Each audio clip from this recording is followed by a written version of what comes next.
The following was recorded in front of a live studio audience at the Studio 21 Podcast Café.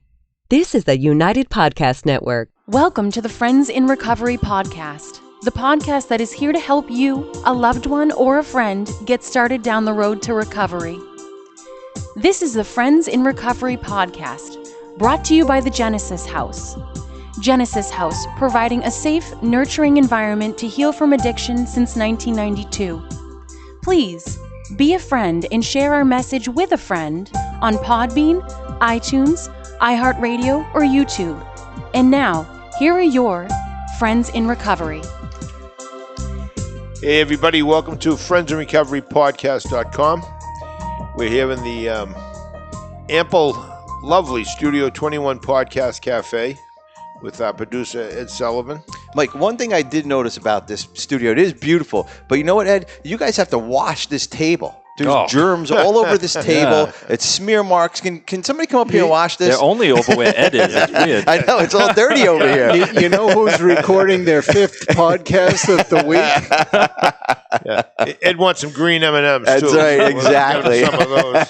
Anyways, sorry, we're here today. We're here today, and we're going to have a special guest, Jacob, I guess. From, Jacob, yeah. I'm Mike Miles, by the way, also known as the Podfather. All right, and I'm Ed Chionchio. Mike knows me as Jersey Ed. Jersey Ed, because he talks like that. That's right. And he thinks the Yankees are going to win the World Series. Oh, my God. Poor Ed. Jersey Ed. And we got Mike Wilson back on. He decided to join another week with us, and he was a great co-host and a great guest last time that we asked him. Thanks for having me back. Thanks, Mike, for coming again. I just want to get the business out of the way. Like I say every week, we want to thank Genesis House, and they make this all possible for us. Certainly do. Thank you guys down there. And if you want to get a hold of anybody at Genesis House or any of us up here, you can contact Genesis House at 800-737-0933. You can contact the show. We're looking for guests, alumni. We're doing an alumni series now, Ed, right? And then we're looking for more alumni guests. Let's get you in that series. If you want to come on here and speak on the show, or like our guest is going to be today, he's on via satellite. Is that the correct word? Well, not quite. But. Well, that's what I see on TV all the time. Yeah. So make us sound good, Ed. So all right. You can get, we can do it that way on phone or the Zoom thing. But you can get a hold of the show at help@friendsinrecoverypodcast.com and email me. And also we can get some swag out. We got some t-shirts. We got Podfather t-shirts. Podfather t-shirts. We got mugs. So just request it and we'll mail them out to you at that help@friendsinrecoverypodcast.com. We also have a website, friendsinrecoverypodcast.com, and there's a little thing about us on there, and also you can get a hold of us that way. Right. You can also call me on my cell phone at 978-746-1717. That's Mike Miles, 978-746-1717. I'm a recovering alcoholic, drug addict. I'm also a clinical social worker and a licensed alcohol drug counselor in 2 states, New Hampshire and Massachusetts. Very nice. And I know, Mike, you have a couple things going on. You want to tell us what you're I know everybody seen you last week, but let's remind them again what you do. So I am the owner of Bay State Recovery Services. We provide interventions in sober living for men. I'm also the author of a book, Loving Lions. All of that information is available on baystaterecovery.com, or you can reach me at 800-270-2302. And you're Extension 1. I am Extension 1. And you're also a podcaster. Give that out. So we also have a podcast called Collateral Damage, which is all of the other stuff around addiction. And we talk about all the impact on society. And then I also have another podcast called The Other Stuff, which is really just us hanging around smoking cigars talking about the other stuff. Which sounds like a fun podcast. It is. Basically, Mike Wilson doesn't sleep. He just does all kinds he just works all the time. So you can get him anytime. I'm on day 72. That's right. That's right. And that's all available in our show notes. And we have a guest today, yes, Jacob out of Orlando. He's telling his story of addiction and recovery in the entertainment industry. That's new for us. Yeah. Like adult entertainment or just entertainment, Jacob? Oh, no, very, very different than adult entertainment. Because I have here entertainment industry, and I can go either way. This is not a family show. I got you. And also, he's a huge, you're very big in AA, and you want to spread the message of AA and your recovery and all the good stuff. So that's all I have on you. So you tell us a little about what you're doing. Well, man, it's great to be on the show. Thanks for having me, you guys. I know that Big Mike there in the middle is moving away from the table a little bit because Jersey Ed made the table dirty. So, All right, that's how it's going to be. Very observant. Gotta clean that up a little bit. Listen, no, guys, thanks for having me on. When I get contacted about this, any opportunity for me to share my story and be a part of someone's recovery, that's going to be an advantage to me. And I think it's going to be because it keeps me sober. It's part of what keeps me sober, and it's part of what gets other people out of where they are. And I love being a part of that.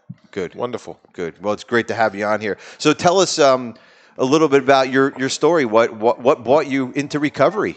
I mean, I can guess, Well, but yeah, you know, but everybody has a specific story. I mean, I grew up in a pretty standard family. I mean, nothing crazy, no crazy childhood trauma or stories or anything like that.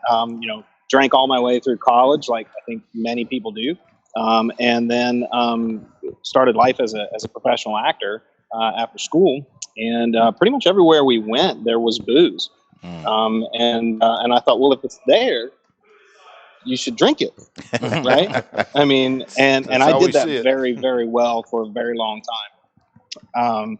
It was a lot of fun until it wasn't, and it wasn't for too long. To the point where I was a very functional alcoholic. I could get up in the morning and go to work and do fine, and be at night or whatever. Whenever I wasn't there, I was tearing into it, and then get up and do it all over again the next day. And so I think more people knew than I thought at the time, but I also think that there were plenty that didn't know, just because I was very adamant about trying to keep my life going. While I was doing this secret thing on the side. Now, and now in the entertainment field, is that is the drinking and drugs, is that a big thing, and is that an okay thing, and we keep it hush hush because you're the person that's making us money, and let's just let him do what he does, and let's kind of make him the cash cow. I think there's an element to that. Certainly, my name was never big enough to warrant any of that stuff that you see in the celebrity news or anything like that. I mean, I think there's certainly an element to it in Hollywood about that. It's not okay to do it, but if they're making me money, I'm going to turn my eyes the other way. I think we've seen it in celebrity deaths and such that we all know about. So yeah, I think there's an element to it. I don't think it's the norm. Okay. I think that an addict is an addict, and we can do it whether we're in the entertainment industry or not. But I will tell you that when you're out around other actors or other musicians or whatever, there is usually booze around. And so if you're predisposed like myself to overindulging in that, then it makes it very, very easy to do. Good point. Yeah. Absolutely. Mike, do you have any questions for? No, I cut you off. That's fine. No, I'd just like to hear more about your when you started recovery. When did you know it was time to throw in the towel? Or did you know? So, yeah, or did somebody bonk you over the head? Knew. Like Mike does. Yeah, I mean, listen, I probably knew for a year or two that I wasn't getting out of this on my own. I tried several times, just started going to meetings and such, and I would do it, AA light. I would take like steps 1, 5, 7, and 9, and I'd work on those because they were easy. My sponsor calls it 159ing it. And I did 159ing it for a long time, and it didn't work. Surprise, surprise. And I had some physical things that started to go wrong with my body. Some emotional things that started to go wrong with my brain. And finally, it was just time. It was time to say, I give up. And I started calling around to treatment centers and found one in South Florida. That Florida House, if anybody's looking, obviously Genesis House is a great place to be. Florida House is another really highly recommended place down in Boca. Yeah. That I would absolutely recommend anybody to. And I was there for just over 60 days. Wow. I know people that get sober by just going to meetings, and that's awesome. And people that go to outpatient, that wasn't going to work for me. I needed to be away. I needed to be put away and taught how to live again, because I was not doing it right. And man, they saved my life. Yep, Saved my absolutely. life. Treatment does work, no doubt about it, as we all know. I mean, it gives the addict time to get away, as you did, Jacob. In 60 days, it gives the family time to heal too. If because you don't need to come back into that family and be sick again. You know what I mean? And have that family tear you down as well as you're tearing them down. And, it sounds like you're a very grateful recovering alcoholic. And do you have a mantra of a grateful alcoholic won't drink? Or is your gratitude is what drives you to stay sober? Or? So there's so much to be grateful for, right? I mean, it's funny. The further I get away from my sobriety date, and this is true, I think, of any addict, alcoholic, drugs, whatever it is, because it's all addicts, right? Right. And I think the further you get away from your sobriety date, you have to focus on what to be grateful for. Because right away, when you get out of treatment and you're sober, you're like, oh my God, life is wonderful. Everything's great. I'm so grateful to be alive. Pink cloud, yeah. Absolute, total pink cloud. And I didn't believe anybody when they talked about that. I was like, no, I'll be fine. But the further you get away from that date, it's real life and you have to deal with things. And so it's harder to look at things. But I'm sitting outside right now in Florida and it's 80 degrees and it's beautiful. And, hey, Jake. and here's the thing, guys, I'm not dead. Yeah. So, Amen. That's a big thing because I probably had about 6 months left, according to the doctor at the time. So I'm grateful to be here, man. What was your drug of choice, if you don't mind me asking? I was all booze. Okay. All booze all the time. Yeah. I never dabbled in the other stuff because I didn't need to. I had enough booze around me to make me feel good. So yeah, absolutely. Did what it needed to. Well, search for daily gratitude. I mean, that's something that I love what you just said. I mean, the further you get away from that sobriety date, it's like, everything gets better fast. And then you have to keep searching for that daily gratitude and just being able to look around and, I'm on the right side of the grass today and it's sunny out and I've got something to offer somebody else. That's amazing. Yeah, that is. The daily gratitude is, once in a while it does slip away and you forget about it. But it takes people like Jacob and Mike, you in the past couple of shows and just listening to get that gratitude back. I get on my knees every morning, thank God, I'm sober, and that's where my gratitude starts in the morning. Sometimes I'm halfway through brushing my teeth. I'm like, oh fuck, I never went and said my prayers. But it is. It definitely is. We're going to take a quick break here, Jacob. We'll be back. We're going to talk about where you are now after the break. Cool.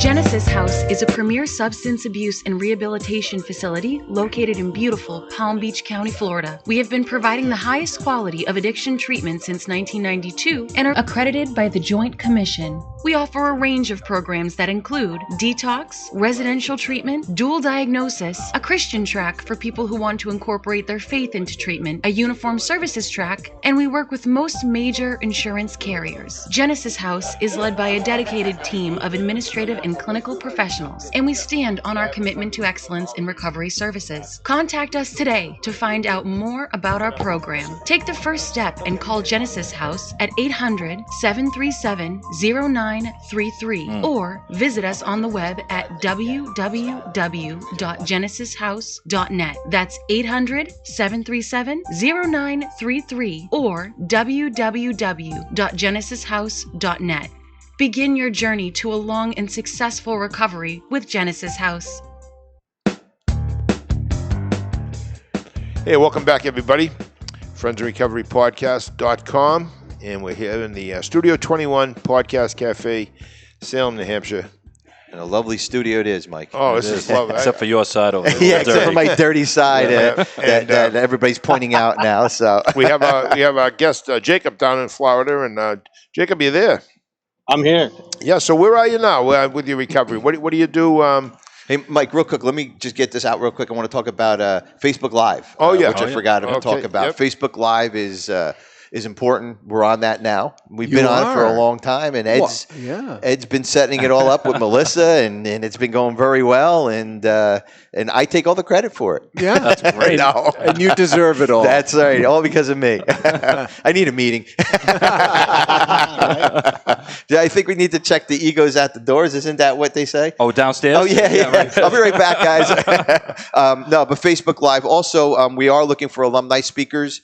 Please get in touch with Skylar N at genesishouse.net.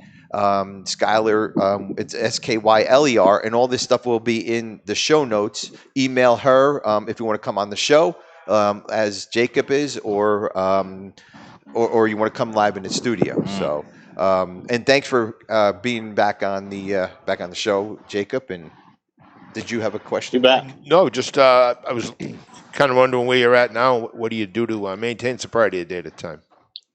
So this September will be 7 years. Wow. Which, congratulations. You told me thanks, man. If you told me I was going to hit 30 days after I got out, I thought you were crazy, because I was terrified when I got out. It felt great the first time in a long time. I was gaining weight.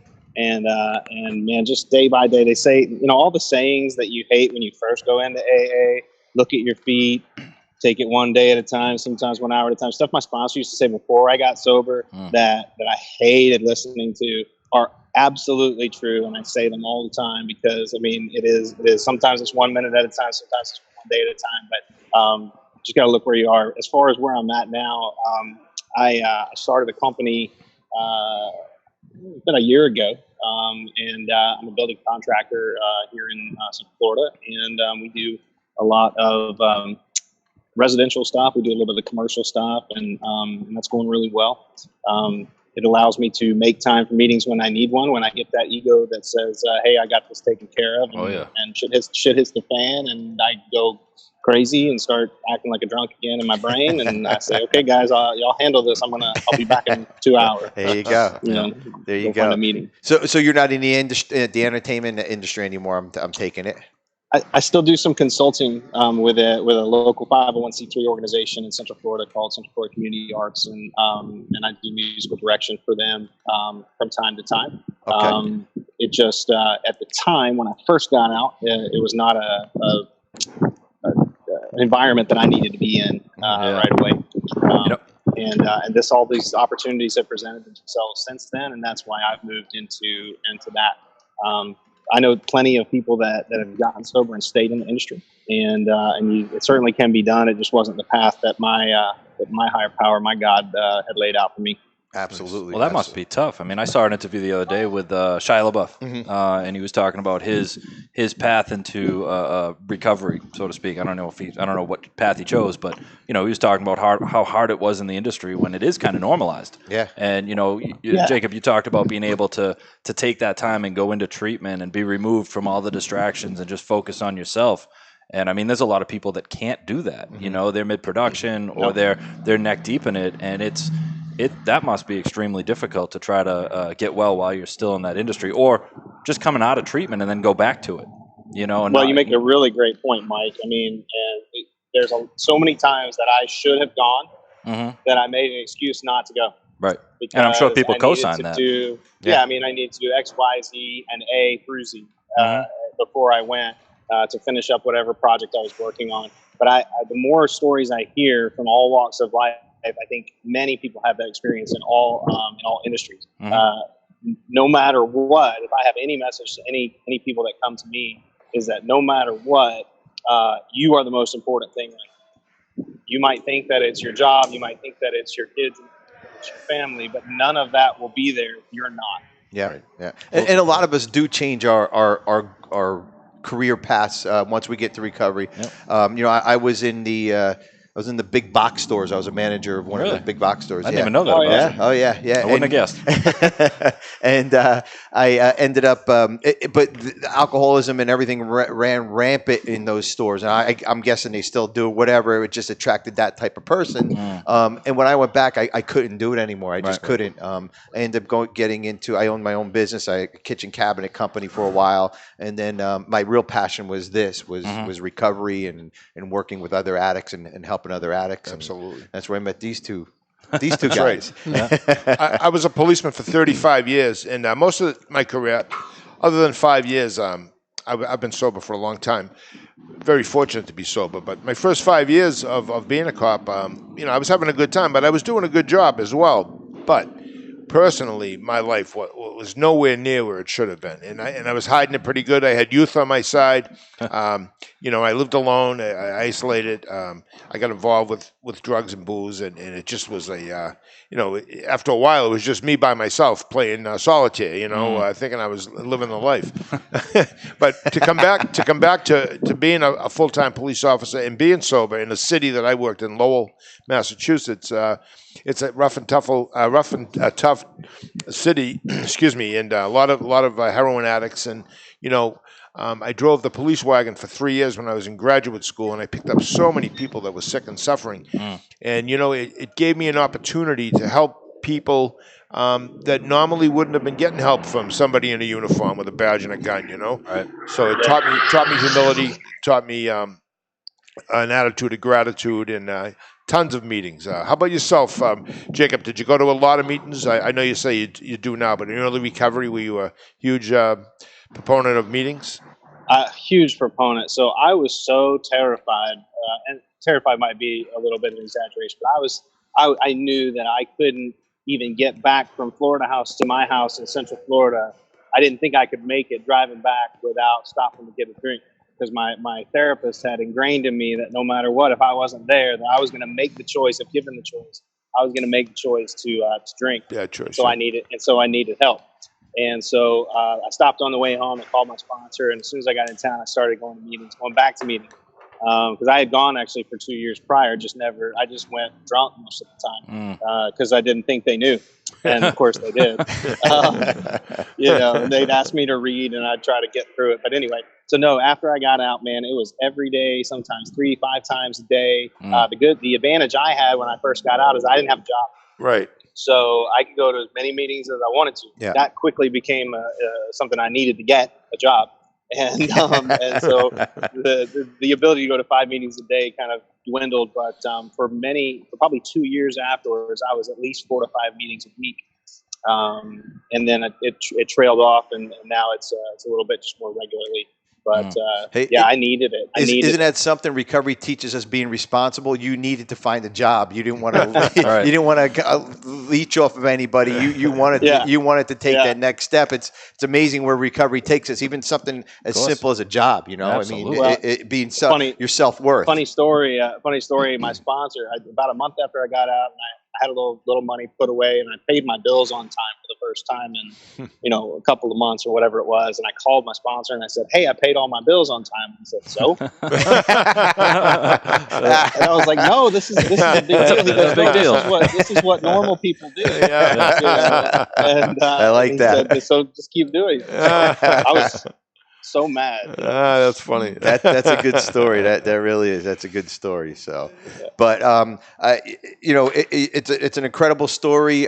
Real quick before we go, because we're running out of time here. What would you give our listeners who are out there struggling? Some advice that are struggling, maybe. What's the step that they should take? I mean, obviously we know what it is, but that person sitting there shaking, trying to put that needle down, or not going to the bar, or just woke up from a hangover. What's the one advice that you would give them?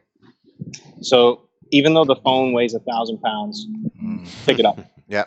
Pick it up and make a phone call. The moment of slight clarity that I had when I made the decision to call treatment centers and to set a date and write it on my calendar and show up was the moment that saved my life and changed my life and changed the life of all the people around me. Yeah. And it's nothing that I did out of my power, because I knew for years that I needed help and I just couldn't pick up the stinking phone. Yeah. And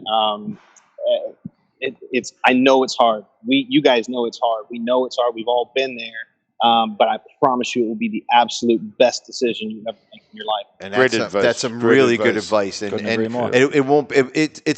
It'll probably be the worst decision you think you're making at the time. Yes. But it's definitely that we all can attest to that. It was the best decision we ever made. So. If you're sick of suffering, I was literally sitting on my driveway with my cell phone thinking, what the hell am I doing? I don't want to do this.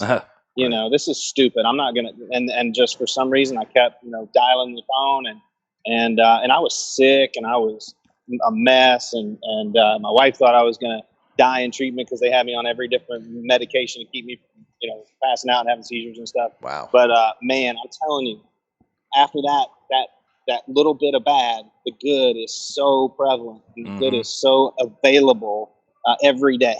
Every day. And you can renew it. And even people that I know that have gone and made mistakes after they get out of treatment or after they get sober, the great thing about those rooms is you can always go back in. Right. Yeah. You can always go back, and the sooner you go back, the further away you are from dying. You're always welcome. That's for sure. Yeah, and nobody will ever look at you with two heads saying, you're always welcome and loved in the rooms no matter what. So, Jacob, thank you so much for coming on the Friends in guys. Recovery I really podcast. appreciate it. Yes. and I also think we got Mike a nickname now, Big Mike. Big Mike. Jacob. Big Mike. We got Big There Mike, it is. the Podfather Big and Mike. Jersey Ed now. So we got something out of the show there, There it is. Jacob. So thank Well, you hey, guys, again. I appreciate the extra hair that you lent me. Looks good on you. But thank you very much, Jacob, and hopefully we can get an update a couple months from now and get you back on the show. Yeah, anytime, guys. I'd love to be on. Great. Thanks, Jacob. Thanks, Thanks, Jacob. Well, Jersey That's Ed, it, boys. Big Mike, Big Mike. thanks for coming. Mike, Podfather. Ed, Yeah. other Ed, Other two Ed. Eds are better than one. Two Yeah. Eds and two Mikes again. That's right. That's right. Ed's and Mike Square. That's right. Ed's and Mike Square. Welcome to the Ed's and Mike Square show. Now housekeeping rules, Ed. See you in a couple days. All right. Stay sober, everybody. Bye bye.